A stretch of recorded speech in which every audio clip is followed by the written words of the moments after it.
Assalamu alaikum wa rahmatullahi wa barakatuh. My name is Salim Al-Attas, and welcome to the Shukri and Sons podcast. This is the Fatherhood edition, and today we have our father, Shukri Abdul Alim Salim Al-Attas. This August, it'll be 33 years since he has been honored with the title of father, and so we thought it was only right that me and my brother Abdul Alim, we're here to ask him some questions about fatherhood, what he's experienced, what he can teach us, and have some fun along the way. Aboy, thank you for joining us. Thank you. MashaAllah. This is a surprise. I didn't expect this, but Well, we knew that if we gave you too much information, we start asking questions. Where is it? When is it? I just wanted to surprise as much as possible so we can get you here. Alhamdulillah. Absolutely. But Alhamdulillah. I'm happy. I'm happy for this. So initially, we wanted to ask you 33 questions. 33 For questions. 33 years of fatherhood. بس حنان قالت لي سالم that's too much. متى بتعطيه وقت يسأل متى بتعطيه وقت يجاوب.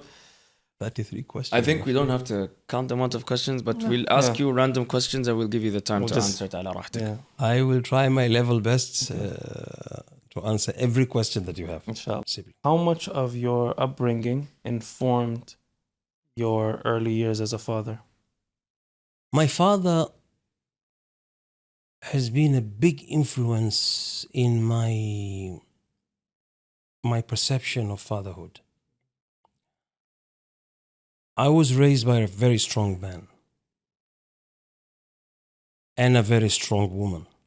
Your Hababa Khadija was very, very strong also. Yes.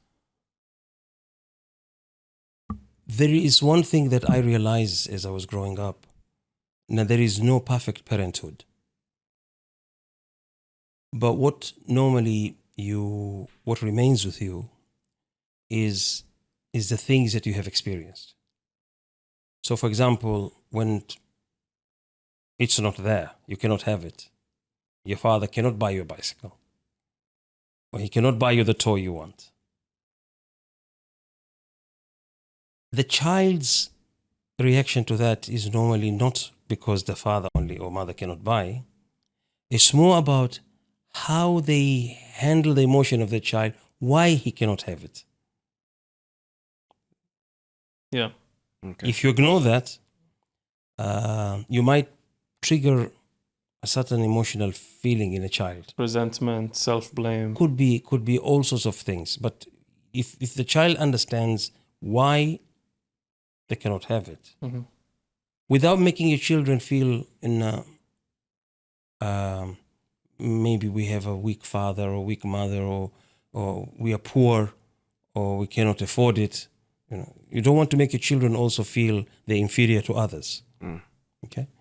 So when I was growing up, my parents made me feel that I'm the most special child on this world. Seriously. Yeah. Especially my father. He always, since I was a toddler, since I was a young boy, he always used to remind me that how special I was. Yeah. That I was a very special person. I can do anything I want. And they showed me a lot of love. I was very naughty. I was very stubborn. Yeah. But that stabilized their love and their continuous encouragement made me believe I was special. Mm. So childhood is about many elements that you face. Your parents play the biggest role, your siblings, your cousins, your friends, your aunties, and believe me, they all have different views about this world and have different experiences. And they want to share all their views. And they want to share all their views. So what you do is you make sure that as a parent, while you allow that influence, and then later on you make sure that your children see where you're going with this. So, Well, based off of what you were saying about the influences, how as a parent, this is a question that I just came up with. Yeah. How as a parent did you make sure that your children prioritized their parents' influence rather than other people's influence? Good question. Good question. that's a very good question. Because one thing you learn as a parent is that very quickly your children start replicating the things you say, and the things you do without them realizing that. Now, children normally don't remember a lot of things you say because you say a lot of things. You talk all the time, you shout all the time, but children don't forget these things. What you constantly do and how constantly you make them feel. I remember my mother once said to me, your siblings will always love you and your children will always love you. And I said to her, why? She said, because you hug them. And specifically you. She was talking to me. Probably she said the same thing to my siblings, but she said this to me. And I said to her, so how does that make any difference? She said, because when you hug them, you remind them nothing is personal and that you love them. Even during disagreements. That statement remained with me. Another thing that I learned also from my mother was that I remember when Hanan was born, your sister, and your mother had to go back to Oman to finish a certain portion of her degree, and she had to stay for 3 months. I didn't like that. من يومك. I didn't like the idea that she was leaving me with Hanan, and Hanan at that time was the source of my biggest happiness. You know, like I've never had anything that makes me that happy. Was Mama leaving alone or with She was Hanan? living with Hanan. She was leaving with Hanan. She was living with Hanan. So I took them to the airport, and I was watching in the past Abu Dhabi at the airport. I could see her going through the immigration, and she finishes and she walks. شفت كل شيء. Yeah, and she turned around, she looked at me, and she waved at me. Oh, Hanan or Mom? Hanan. And your mother also. And then that hurt me. So I went back home, sat with my mom, and I was talking to her, and I told her how much I don't like this. And you remember your hababa used to make bukhur, and she's got her thing on the head, and she was breaking the bukhur, and I started telling her how I don't like this. And my eyes teared.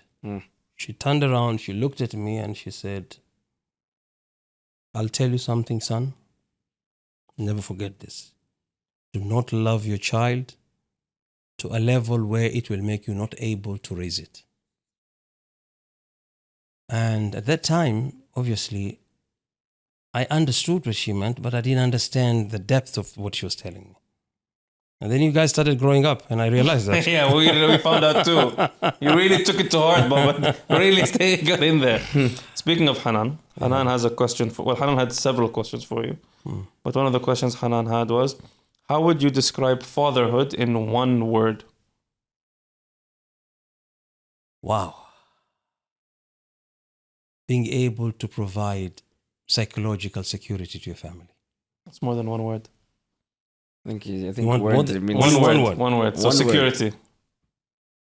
Could be many words. Could be loving. That's a could tough be question. security. Could be direction. Could be many things. Direction Focus. is a really nice Could be one. focused. Yes. Focus. Direction is a really good one. Yeah. I like direction. Creating that focus, creating direction in which the family goes. Yeah. Yeah. How hard is it to steer a ship that doesn't want to be steered? It is,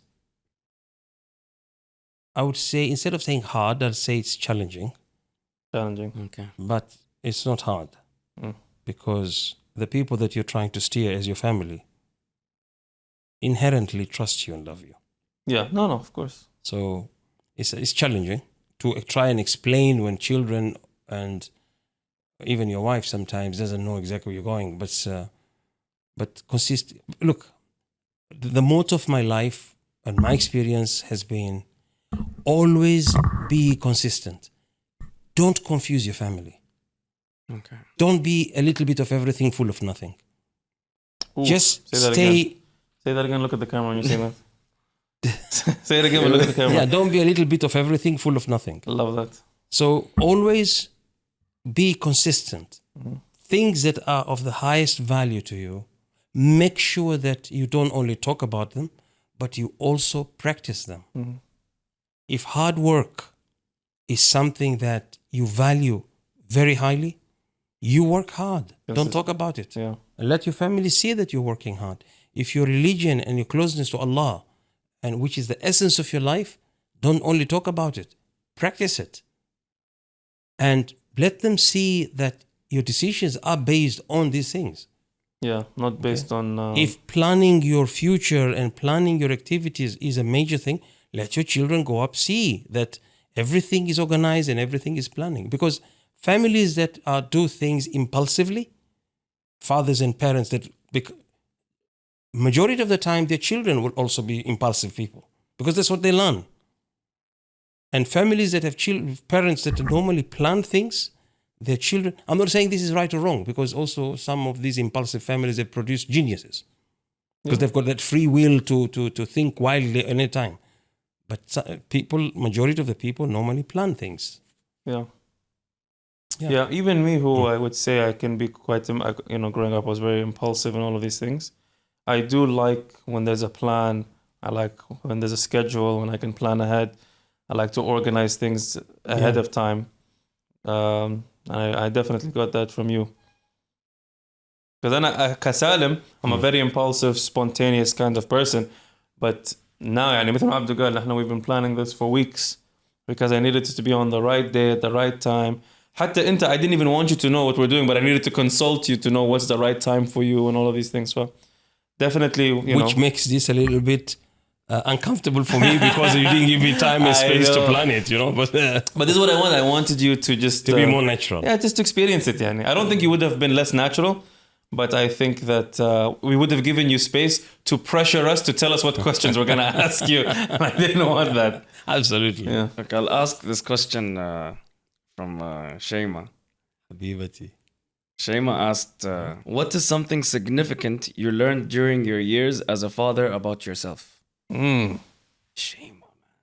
Good question, Shayma. Oh God, these are very difficult questions. What is something that is significant? What is something significant you learned during your years as a father about yourself? Things you learned about yourself during your years as a father.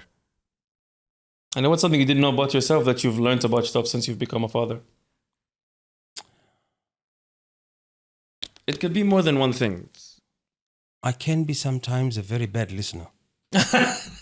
Yeah. I can be a bad listener, and probably I lost a lot of opportunities because I'm such a focused person to what I want. Mm-hmm. And I'm a lot of times I've made up my mind on what I want my family to look like and the direction in which I want to take them. That sometimes blocked me from hearing what probably my children were not disagreeing with where I'm taking them, what I want to do, but probably they wanted me to be a little bit more flexible or to have a little bit more sympathy or empathy with how they want to go with me in that direction. But as I grew older and you guys became a little bit more vocal as you grew up, and you were clever enough to use the love of my life, my wife, to get that message to me. I got to understand that. It's one of my I think my biggest weakness over the years as a father. What about strengths that you've gained? Before you, because I want to respond to that. Look, all of us are here for the first time. So we are showing up for the first time, trying to learn how to talk to a father, and you're here for the first time trying to learn how to talk to children. And I think that it would be unfair to paint the dialogue that we had. Because really think about it. The number of years where those kinds of conversations where maybe you're not listening, maybe they were a total of 5 to 7 years, right? Because when me and Hanan were in our teenage years, all the way up to late teens to early 20s, right? So let's say 5 to 7 years. You've been a father for 33 years. Sham and Shema don't have those, wouldn't say the same thing. I don't think Zainab would say the same thing. The children that had that communication issues with me more were you and Hanan. Yeah. Now, my father is a very, very good listener. I don't know any adult that I've met in my life who was a better listener than my father. He will take time to listen to you and talk to you and Yeah. reason with you. Yeah, absolutely. I also think, a fantastic grandfather, because Best. he's excellent the way he makes all his grandchildren feel special, and he makes all his grandchildren, he listens to them, he talks to them, but remember, the way my time as a father, first of all, I had children, mashallah, and Allah bless him with children, one after the other. Yeah. And you're all growing up at the same time. Yeah. And there was outside influence Yes. that was trying to impede my direction in which I wanted to take, which was more religious, more Yeah. focused, based on working hard, being successful professionally, but at the same time, not sideline your religion. Nothing was at the expense of your religion. Yeah. Yes. When I wanted to build, for example, I had to wait and select an Islamic bank and go through all that when everybody else was taking loans from the banks. And I thought, commercial, whatever. But I thought, maybe let me take this, even though I wasn't completely convinced in the ways. But I said, at least it's closest to my faith and my belief. For the matum humma. And I will do that. So, and with all that, and you have children who are also demanding, and they want your time. They want to talk to you, and they want to play with you, and they want to do things with you. So, and the professional work that we were doing at the time in ADNOC, also its demands. I was in projects and all this. It sucks a lot of your time. It wasn't very easy to balance that.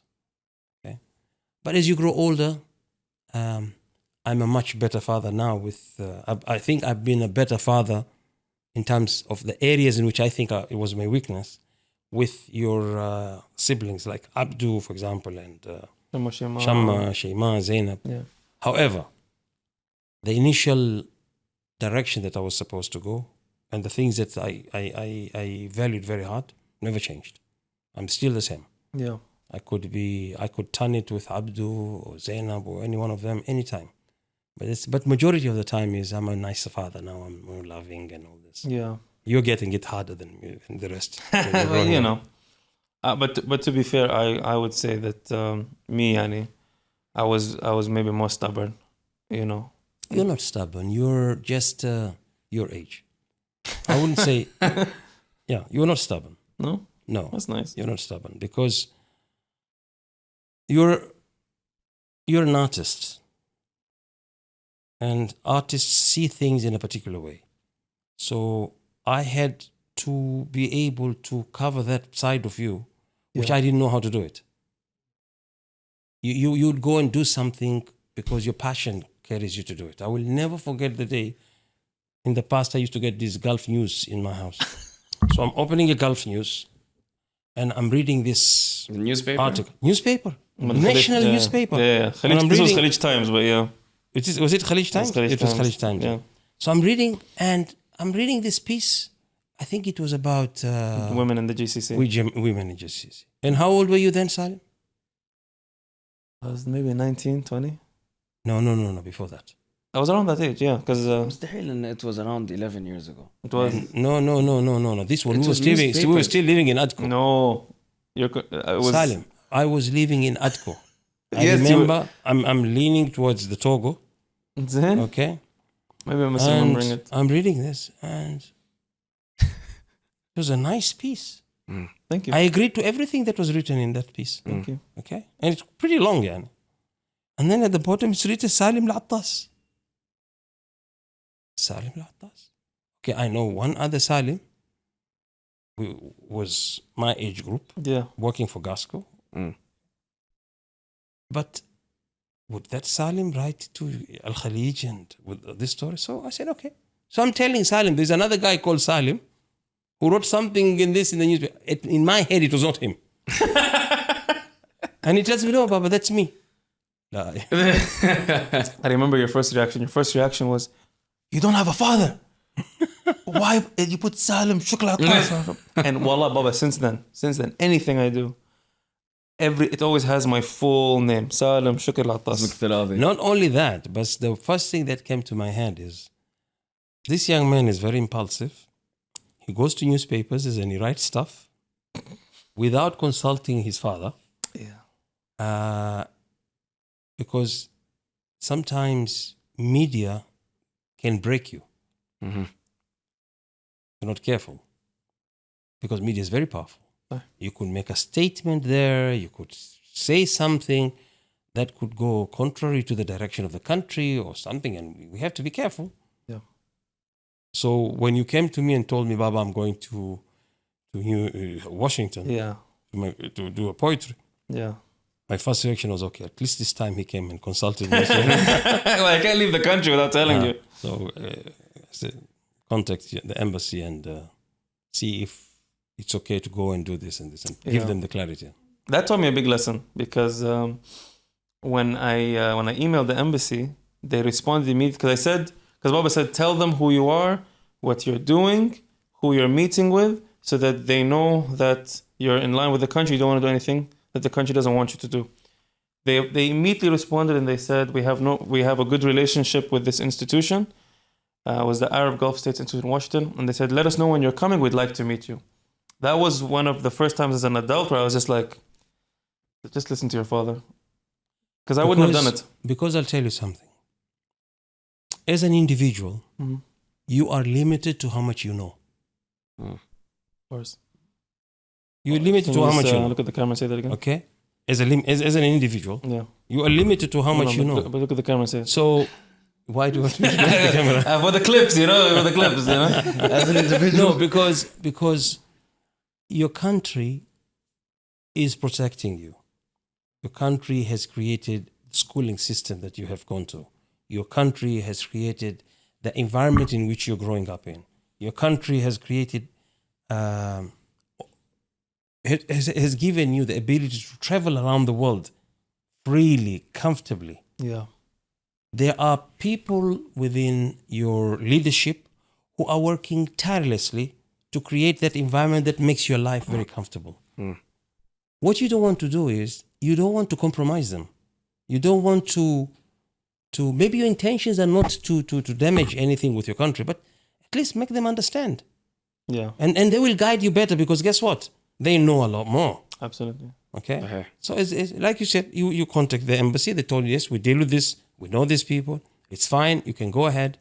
And once you do it, then you do it with freedom of knowing that I'm not going to upset anyone. I'm not going to do anything that is contrary to what my value system is and the value system of my own country. But I think that's something me and Abdu have learned from you, which is about covering your bases. Yes.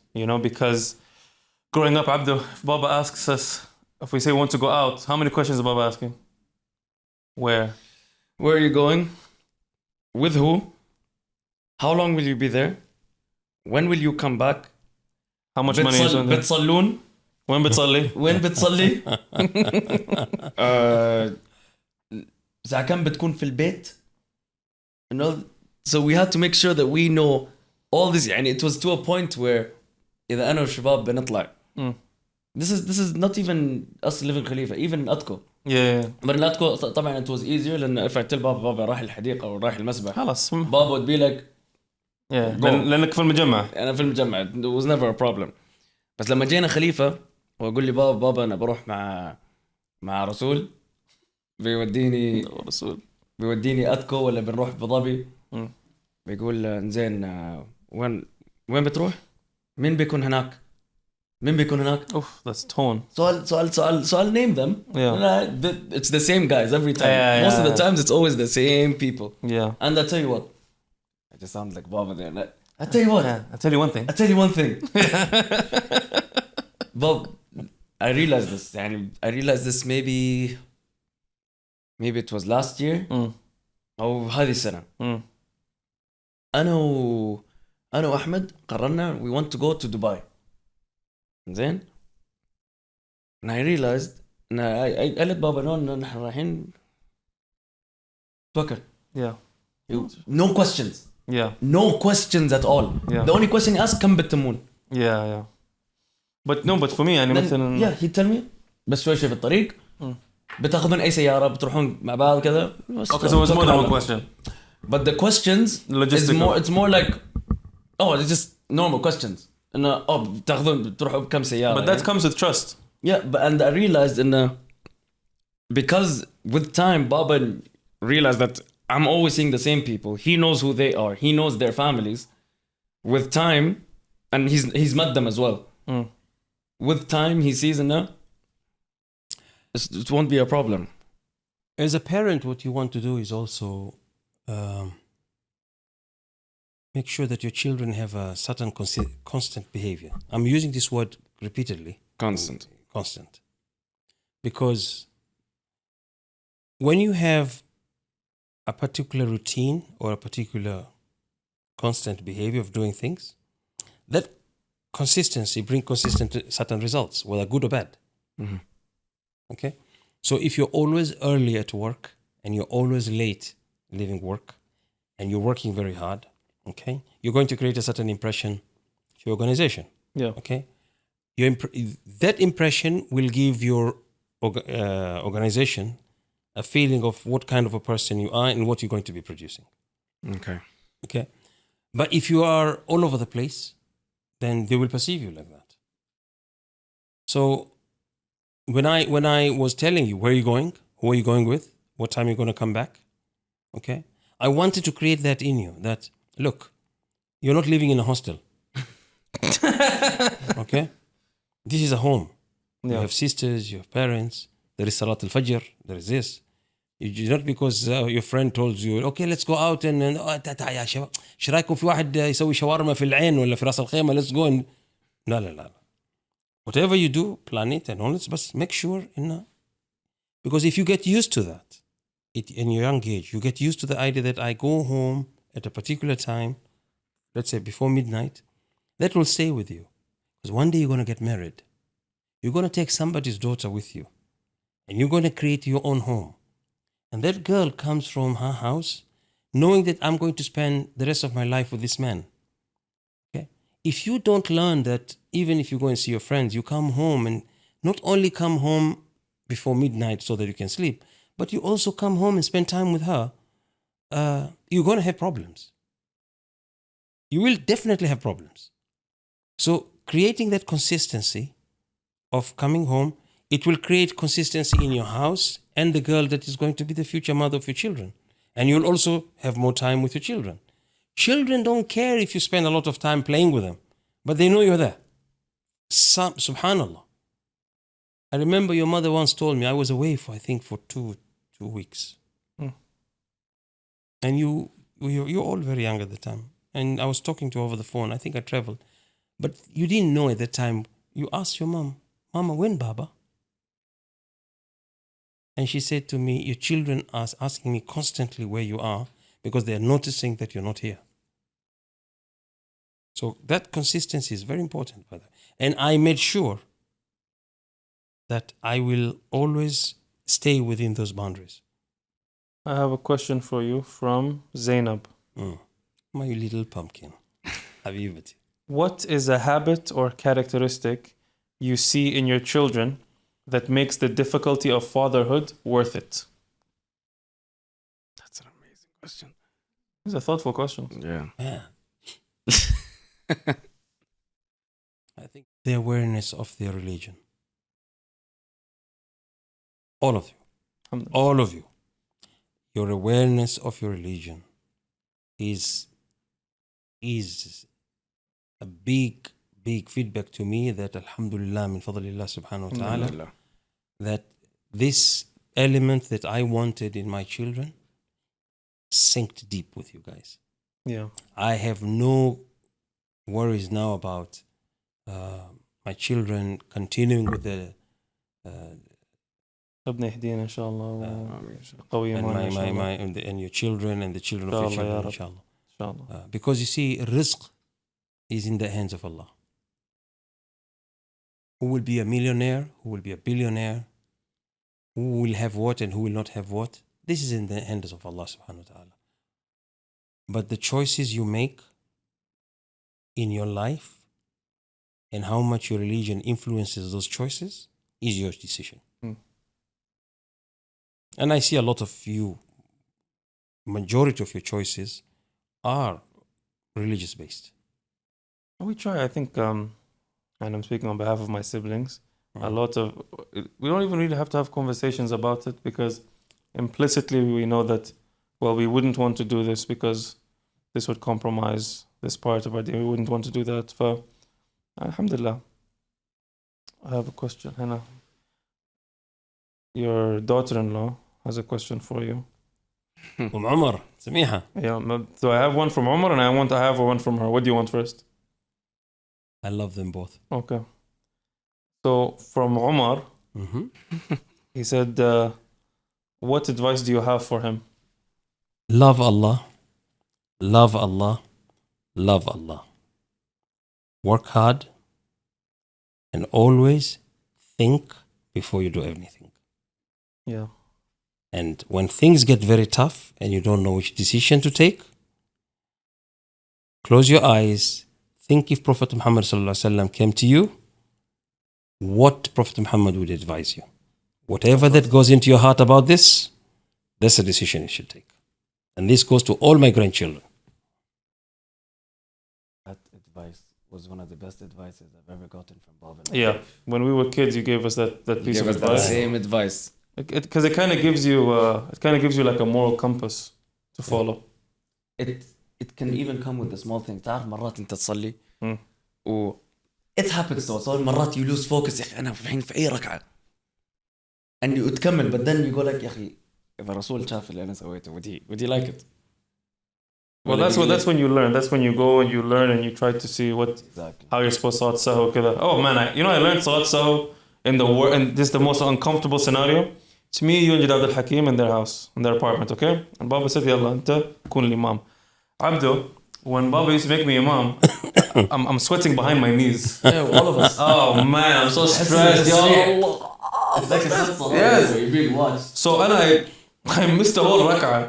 So I went to say, like, Allahu Akbar. I don't know what this means. and then Baba explained it to me, okay? But because of the way it was explained, I didn't forget it anymore, you know?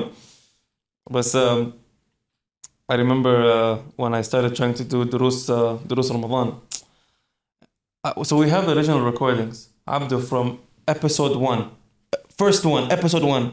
The first 20 minutes is Adam, Shaima, stop serving coffee and tea.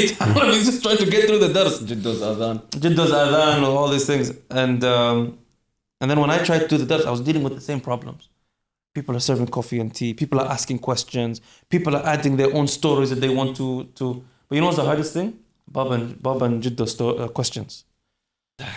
No, your Jiddo has this habit. Yeah. And especially he targets me. Yeah. Whenever I used to make those durus, he will turn around and ask me a question he knows I don't know the answer. Yeah. Just so that he can tell you the answer. So you know what used to happen when I would make the PowerPoint slides?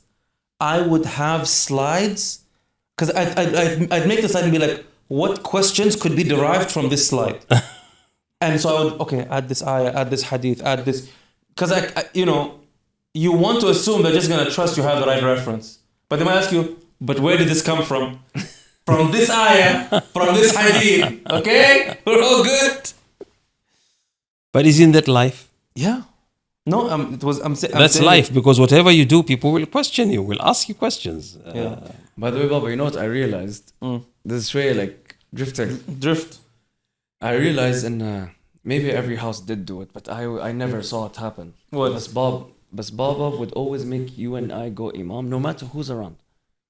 There'll be days لو مين موجود, he'll be like سالم تقدم or عبدو تقدم. So I always wanted to know what made you want to do that. وياي أنا وسالم لو مين موجود بتقدمنا. أول شيء كنا نقيم الصلاة. That used to be my favorite part. نحن كنا في روتانا. سالم نقيم الصلاة, عبدو يقيم الصلاة, وبابا بيبدأ يصلي وعمر يردد وراه سورة الفاتحة. But then كنت تقدمنا. So what did that come from? As I was growing up, my father's Generation. Jil, I realized very quickly there were a lot of people who could not be imams. They could not stand in front of and lead the prayers. A lot of them also could not sit down and make du'as if somebody asked them to make dua. So they had to be specific people who are... and I didn't want that to be repeated because alhamdulillah min fadlillah subhanahu wa ta'ala, Allah blessed me to be able to do that. Okay? So I didn't want you to miss that part because as a Muslim, you never know when you might need to do that. Okay? And alhamdulillah. Especially living in a Muslim country. Yeah. في أي وقت يعني توقفون في محطة. Wherever you are. يمكن أنت في الموضوع حتى لو ويا الشباب. رمضان. Yeah. It's usually either me or Salim. How would you lead? Forget about shabab. How will you lead your wife and your children? Yeah. Don't you want your children to see their father as somebody who can lead their prayers and can do that? You want to be able to do that. Umar thinks salah time is time to just sleep on the carpet. Huh. You know? Habibi. He knows that. But what's sweet about Umar is he knows we're doing something that we're not going to talk to him, we're not going to interact. لأن مثل ما تعرفون قبل عمر ما كان يحب يتكلم مع أي حد. بس وقت الصلاة يجي في وجهه كذا. لأن he knows you're not going to react, you're not going to do anything. But that was because for 30 days of Ramadan. And it's literally 30 days of Ramadan. بس قاعد يصلي بيننا.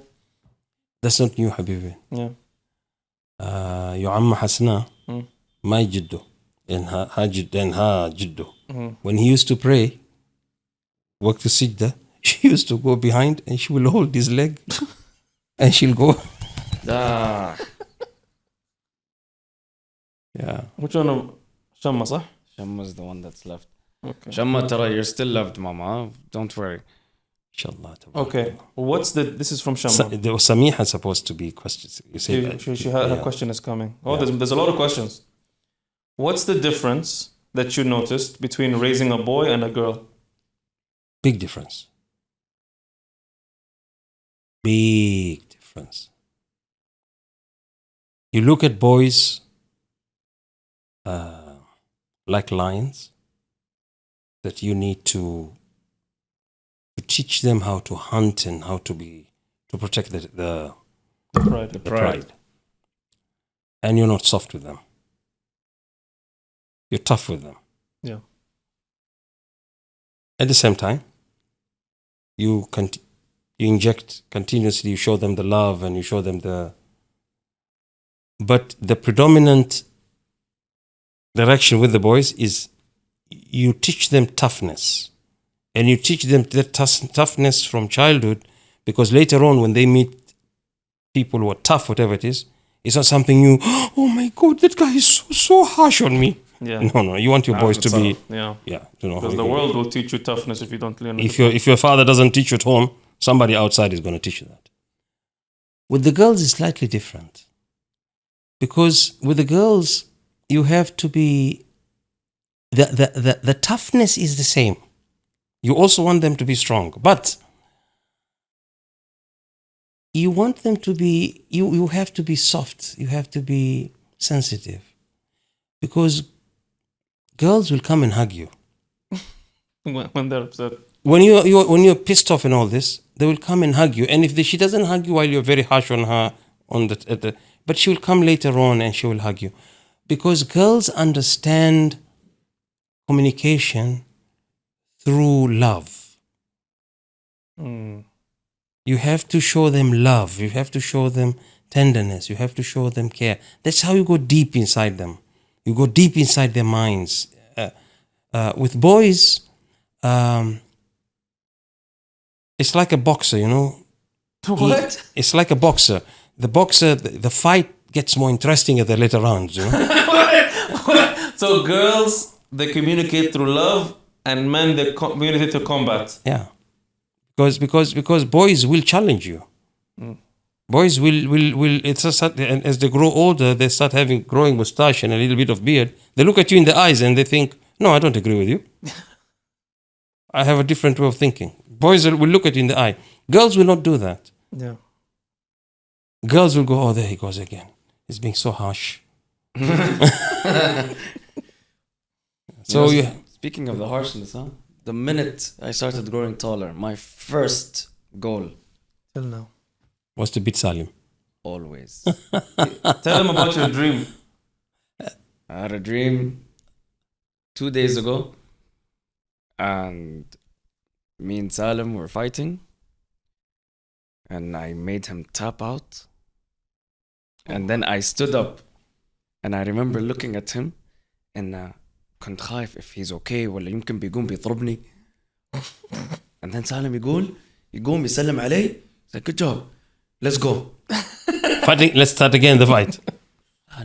Abdi, you know, I remember once Baba Gabble used to tell me, don't hit your brother, don't ما أعرف شو. كنت تقول له كذا بقى؟ لا, he used to, but I'll tell you, you don't remember what والله ما happened. كان يسمع الكلام. لا, I'll tell you what happened once. كنا نضارب. بابا مر وانت قلت بابا شوف. Papa just looked at us When he and he just walked away. I will never forget it. بابا شافنا. أقول أبوي شوف سالم. شوف سالم.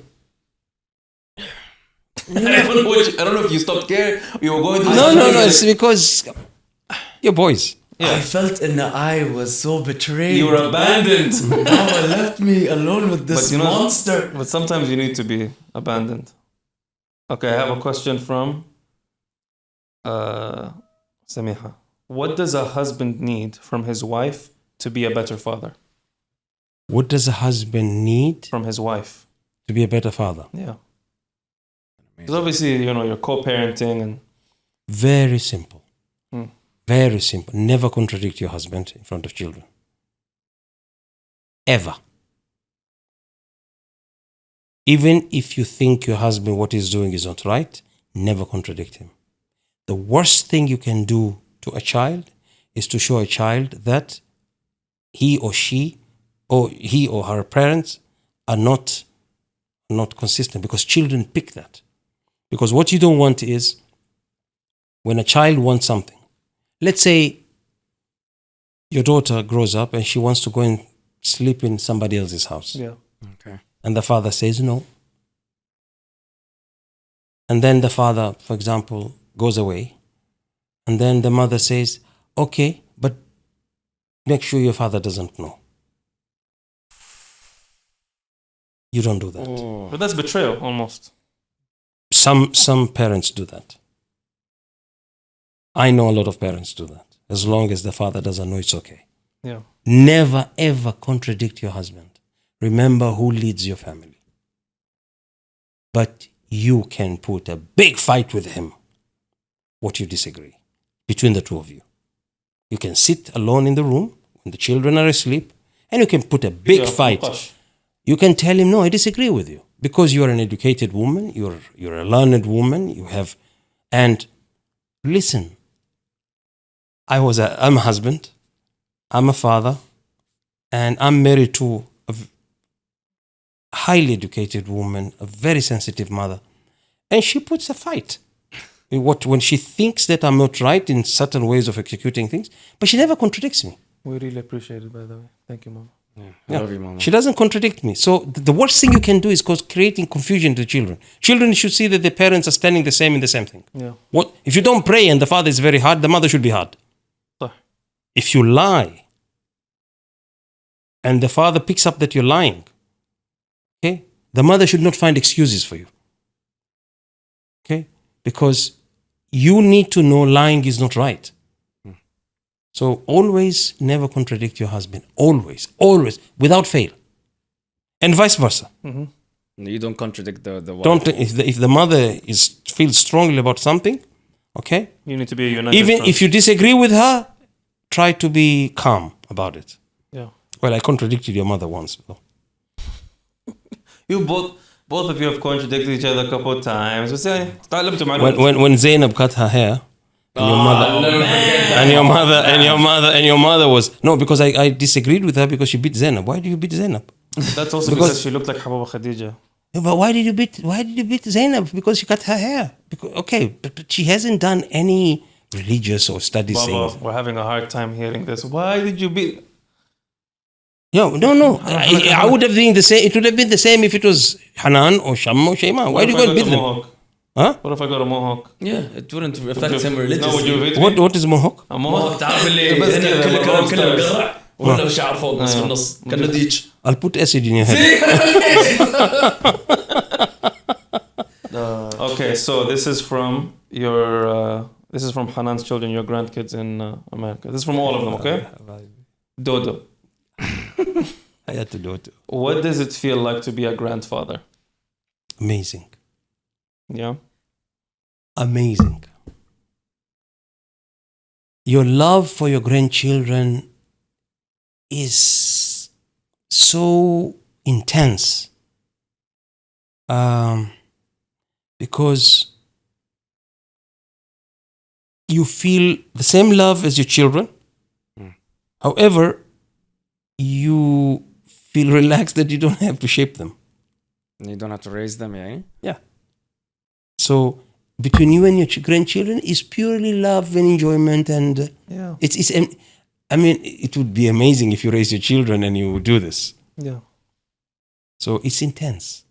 It's intense. I have one more question from my brother Omar. Omar, he asked, when are we all going to go horse riding? Anytime he wants. I'm free now. Yeah? Yeah. I think we should. And we'll take a video of it. Yeah, let's do it. It's Mom and I have taken. I haven't forgotten how to ride a horse. I've never seen Omar. I took my first class, so I'm ready to. I'm ready. I'm ready. I'm always ready. But I'll never forget the first time Mom and I took Omar horse riding. The horse came, and obviously this camp. I'll make sure with Mama to remember what the place was called. But they give horse riding for free to أصحاب الهمم. So لما جبنا عمر أنا وماما دخلنا داخل وحصلنا المكان وشافوا عمر قالوا له جيبوا لبسوا الهلمت. الخيل جاء صوبنا. ما سوى لكم مشكلة. أبدا. Like it's like they were excited إن عمر موجود إن يبون يركبون الخيل. الله. فالخيل جاء. نحن the horse was just free riding. فالخيل جاء بروحه. كان موجود يعني they usually walk on the sides. Horses will never just walk في النص unless في أكل. ساعات they'll be on the outskirts perimeter يعني. فالخيل جاء فقلت لعمر تعال تاج. زين أنا كنت أحط إيدي وفي فيديوز on the home group you'll find those videos. كنت أحط إيدي وماما كانت تحط إيدها. عمر أول شيء كان مرتبك كان خايف شوي. عين شاف أنا وماما were touching عادي. تم يحط إيده كذا. He started feeling more comfortable. بعدين قلنا له يلا ادخل لبسناه الهلمت لبسناه كل شيء. ركب على الخيل within seconds. He got on the horse so easily. ركب جلس كذا قلت له عمر hold the reins مسك كذا just smile كذا. حبيبي. He's smiling. He's looking at ماما. فأنا وماما we're looking at him. كذا كنا we want to cry. Yeah. لأن عمر من صغره بس he stayed stationary while he moved with the horse. He's walking with the horse. بس لين ما يركب ويركبون رجله على هذا. Was somebody holding the horse? Of course.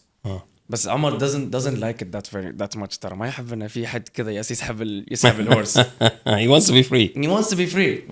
فat some point أخبر الرجال يعني خف شوية يعني خف إيدك على الرين وخليه يحس إنه هو بس يمشي. عمر بس كذا he's walking around كذا he's smiling. يشوفني أنا وماما تشوفها برا تبكي. عمر just ليه ما كنا نبغى نشله. He didn't want. أنت عارف عمر بابا. ما يقول no بس يقول ما يريد يقوم. بعدين those same people الله يحفظهم they're really nice to him. مسكوا إيد عمر دخلوه داخل الستيبلز وين كل الهورسز. عمر راح يمسك all the horses كذا there were ostriches there were all these things. هو بس راح they showed him around لين المغرب. يعني من تقريبا ماما you can make sure later on and I don't know if the things I'm saying are correct مع الأوقات بس that place in my opinion was the best place I've ever taken Omar. So boys horse riding trip. Let's do it. إن شاء الله بس let the weather be a little better. Yeah. لا مستحيل الحين. In the winter إن شاء الله. horse riding في العيد we're أنا وسالم العطاس ياسين نركب we're going full speed والخيول they're sweating. Yeah, they overheat quickly. Yeah. فأحس في الشتاء around November إن شاء الله. كذا لما الجو يكون أحسن. نعم حبيبي. Thank you for joining us on the Shukri and Sons podcast Father's Day edition. إن شاء الله. I didn't expect this. Do you know what I thought? I thought you're taking me somewhere and you're going to be performing.